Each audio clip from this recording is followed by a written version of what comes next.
আসসালামু আলাইকুম, hello everyone. আপনাদের সাথে আর একটা নতুন রেসিপি শেয়ার করব। এখানে আমি শালগম দিয়ে ব্রয়লার মুরগি রান্না করব। এখানে আমি শালগমটাকে ছিলে সেদ্ধ করে নিছি, একটু একটু ভাপ দিয়ে নিছি, পানিটা ফেলে দিছি। এখানে গোশগুলোকে আমি সুন্দর করে কেটে কুটে ধুয়ে নিছি। ফ্রিজে ছিল তো এই কারণে একটু গরম পানি দিয়ে ছাড়াইছি, তাই গোশটা সাদা হয়ে গেছে। আপনারা কে জানি না খাইছেন কি না, কিন্তু শালগম দিয়ে মুরগির গোশটা আমার কাছে খুব ভালো লাগে, তাই আপনাদের কাছে শেয়ার করলাম। তো চলুন রান্না শুরু করা যাক। শালগমের সাথে আমি 2টা আলুও নিয়ে নিছি। কড়াইটা চুলায় বসাই দিছি। এখন আমি এখানে পেঁয়াজগুলো দিয়ে দিব।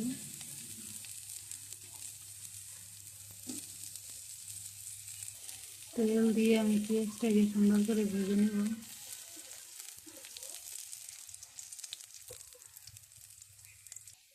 পেঁয়াজটা আমার হালকা ভাজা হয়ে গেছে। এখন এখানে আমি গোটা মশলাগুলো দিয়ে দেবো।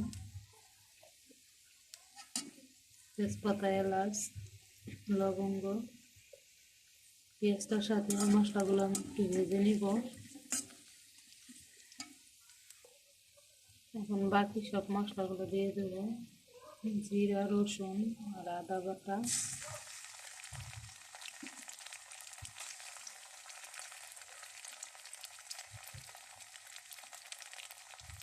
ধনিয়ার গুঁড়া,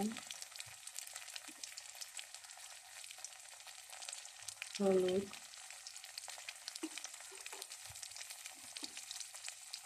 মতন লবণ,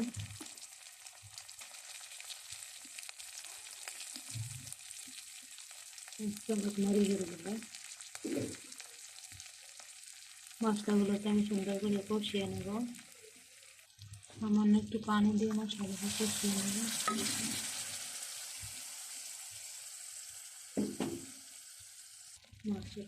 মশলাটা কষানো হয়ে গেছে। এখন আমি মুরগির গোশগুলো দিয়ে দেব।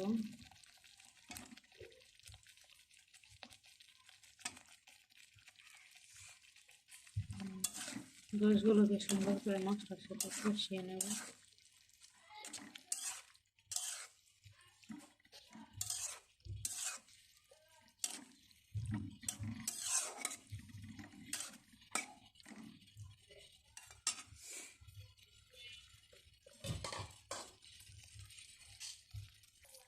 এখন মুরগির গোশটার সাথে শালগমগুলো কষিয়ে নেব।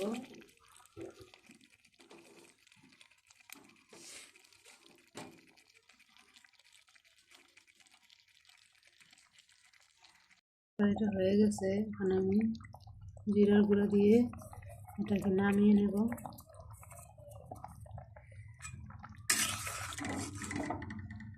আমি মাঝখানে ধনিয়া পাতা দিয়ে দিছি, কারণ এখানে আমি শালগম ব্যবহার করছি। আর শীতের সিজনে যে কোনো তরকারিতে ধনিয়া পাতাটা দিলে ভালো লাগে আমার কাছে।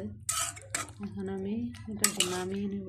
আমার শালগম দিয়ে মুরগির মাংস রান্না করা হয়ে গেছে।